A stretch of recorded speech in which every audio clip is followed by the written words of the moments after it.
एक ऐसा आदमी जो किसी भी सुंदर लड़की को देखता है तो वो उसकी लेने का प्लान बना लेता है। दरअसल इसका नाम विवेक होता है, जो शहर में रहकर जॉब करता है और जब वो अपने गांव आता है तो पलंग तोड़ कैप्सूल को दारू में घोल कर पी जाता है और अपनी बीवी की बहुत बुरी तरह से लेता है। अब वो शहर जा रहा होता है कि तभी साइड में एक सुंदर लड़की को देखता है और उसको देखते ही विवेक के नीचे हलचल होने लगती है। वो उस पर लाइन मारने की कोशिश करता है लेकिन वो उसको भाव नहीं देती। जब वो अपने ऑफिस आता है तो उसकी नजर एक लड़की पर पड़ती है। विवेक अब अपने केबिन में आता है तो पियोन क्लाइंट भेजने को पूछता है, लेकिन विवेक पहले लड़की को अंदर लेने को कहता है। वो लड़की जैसे ही अंदर आती है विवेक के नीचे फिर से हलचल शुरू हो जाती है। लड़की अपना इंश्योरेंस अप्रूव कराना चाहती थी लेकिन विवेक तो उसके सामने सब कुछ खोलने को तैयार था। विवेक बोलता है आपका काम बहुत जल्दी हो जाएगा, जिससे वो लेडी खुश हो जाती है। यहाँ विवेक एक डॉक्टर के पास आता है और उससे शर्माते हुए उससे पलंग तोड़ डीएच कैप्सूल मांगता है। डॉक्टर उसको ऐसी दवाई देता है कि पूरी रात तू पलंग तोड़ेगा। अब वो अपने घर आता है जहाँ एक बीमार औरत उसके साथ किराए पर रहती है। उसकी एक इंदु नाम की बेटी होती है जिसको बहला फुसलाकर विवेक हर रोज बुरी तरह क्रिकेट खेलता है। इस आदमी को जहाँ लड़की दिखती है ये अपनी राल टपकाने लगता है। यहाँ विवेक दिव्या को कॉल करके बताता है कि आपके पेपर रेडी हो गए हैं, लेकिन वो अभी अपने पार्लर में होती है। इसीलिए वो उसके पार्लर का एड्रेस पूछता है और 10 मिनट में ही वहाँ पहुँच जाता है उसके पेपर देने के लिए। और जैसे ही विवेक सामने देखता है तो दिव्या उसको कड़क माल लग रही होती है और वो उसको पेपर देते ही काफी पर चलने को बोलता है, लेकिन वो काम का बहाना बता के चली जाती है और दिव्या के सपने देखने लगता है जहाँ वो उसको अपनी गोद में लेकर उसके साथ रोमांस कर रहा होता है। अब वो किसी न किसी बहाने उससे पार्लर में मिलने आने लगता है और जब रात को घर आता है तो उसने टाइम पास के लिए एक मोटी लड़की को प्यार के जाल में फंसा रखा था। यहाँ वो लड़की अपनी फ्रेंड को बताती है कि विवेक बहुत कमीना आदमी है, वो रात को मेरे साथ बहुत बुरा बिहेव करता है और ये भी बताती है कि मैं अभी उससे छुटकारा भी नहीं पा सकती क्योंकि मेरे पास अभी कोई जॉब नहीं है और मुझको हर महीने उससे फाइनेंशियली हेल्प लेनी पड़ती है। अगली रात वो विवेक को कॉल करके बताती है कि मेरी माँ का देहांत हो गया है, लेकिन वो आने से मना कर देता है। इसलिए कुछ आदमी मिलकर उसका अंतिम संस्कार कर देते हैं। अगले दिन वो आकर फोटो के सामने हाथ जोड़ता है और उसको कमरे में चलने को कहता है। डायना अपनी फ्रेंड को बताती है कि विवेक मेरे साथ रात को बहुत गलत रवैया रखता है। जब वो हमारे घर रहने आया था तो मैंने उसको बहुत अच्छा आदमी समझा था। वो हमारी मदद भी किया करता था, मेरी माँ को हॉस्पिटल भी ले जाया करता था। मुझको मालूम नहीं था कि ये सब उसका एक दिखावा है मुझको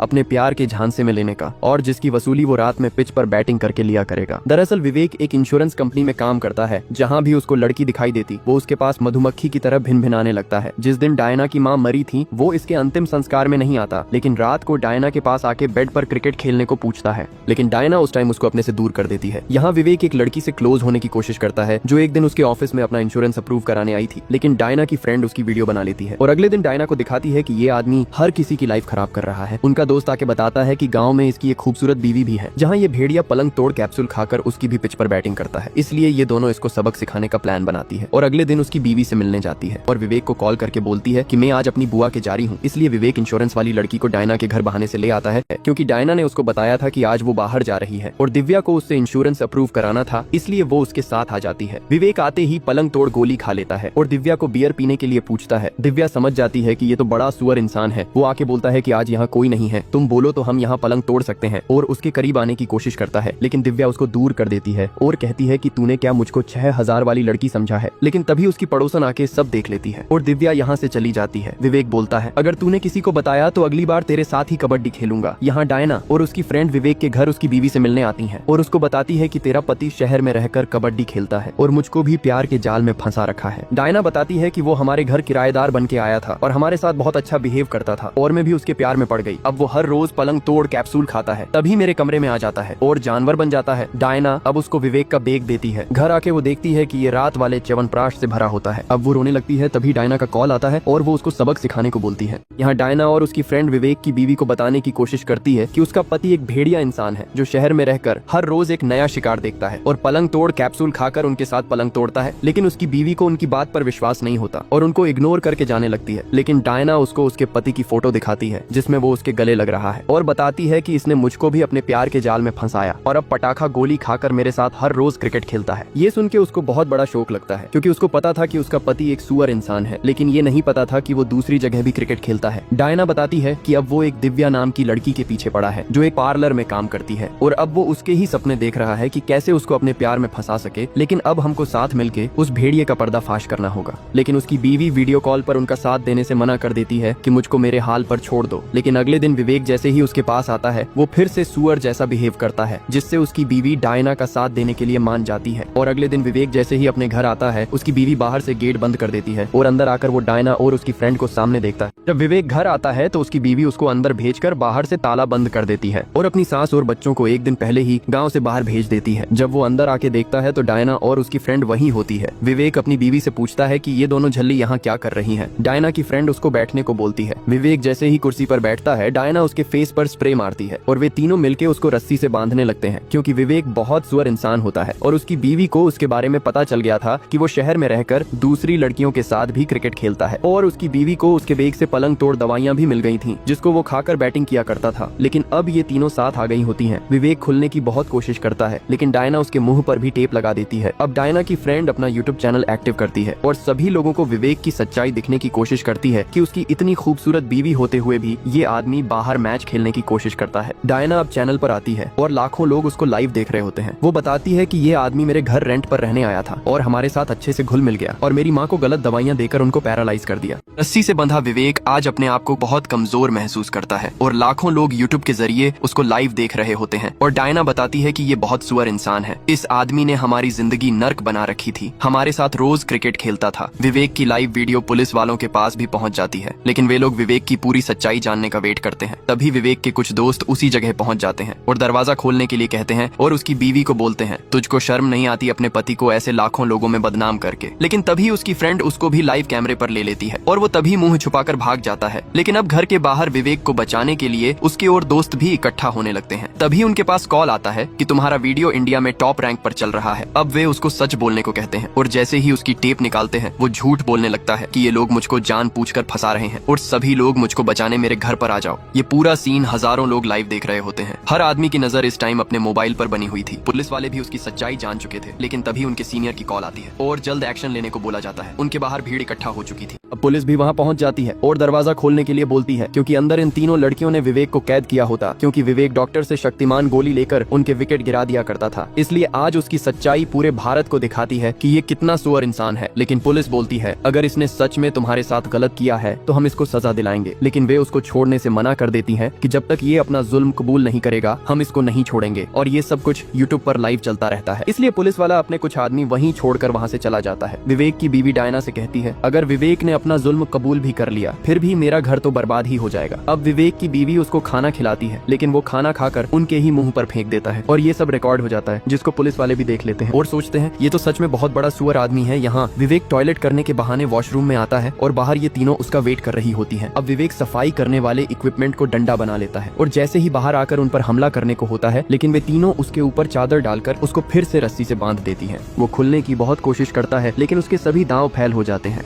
यहाँ विवेक का भाई दरवाजा तोड़ने का ट्राई करता है, क्योंकि उसके भाई को 3 लड़कियों ने अंदर कैद किया होता है, क्योंकि वो 1 नंबर का सुअर आदमी होता है। लेकिन पुलिस वाले उसको दरवाजा तोड़ने से रोकते हैं। यहाँ ये लड़की यूट्यूब के जरिए विवेक की पूरी स्थिति लाखों लोगों तक पहुँचती है। यहाँ महिला संगठन की औरतें पुलिस थाने आकर उन तीनों लड़कियों का सपोर्ट करती है जिनके साथ उस विवेक ने गलत किया था, और उस विवेक को सजा दिलाने की अपील करती है। लेकिन पुरुष संगठन के लोग विवेक के समर्थन में आ जाते हैं कि वे तीनों लड़कियों विवेक को ऐसे कैद नहीं कर सकती हैं, और पुलिस थाने पर लोगों की भीड़ इकट्ठा हो जाती है जिसमें सभी आदमी विवेक का समर्थन करते हैं। अब पुलिस वालों पर प्रेशर बन जाता है कि विवेक को जल्दी बाहर निकाला जाए। ये बात प्रदेश के सीएम तक पहुंच जाती है और वहां का एमएलए तभी उसके घर पहुंचता है और विवेक को जल्द बाहर निकालने को बोलता है। लेकिन तभी उसके पास उसकी बीवी का कॉल आता है कि अगर तुम विवेक का साथ दोगे तो यहाँ की सभी औरतें तुम्हारे विरोध में खड़ी हो जाएंगी। इसलिए एमएलए बहाना बना के वहाँ से निकल जाता है। यहाँ सभी लोग तीनों लड़कियों के सपोर्ट में खड़े हो जाते हैं और हजारों लोग घर के बाहर इकट्ठा होने लगते हैं। लेकिन तभी विवेक का पिता वहाँ पहुँच जाता है और अंदर जाने की जिद करता है।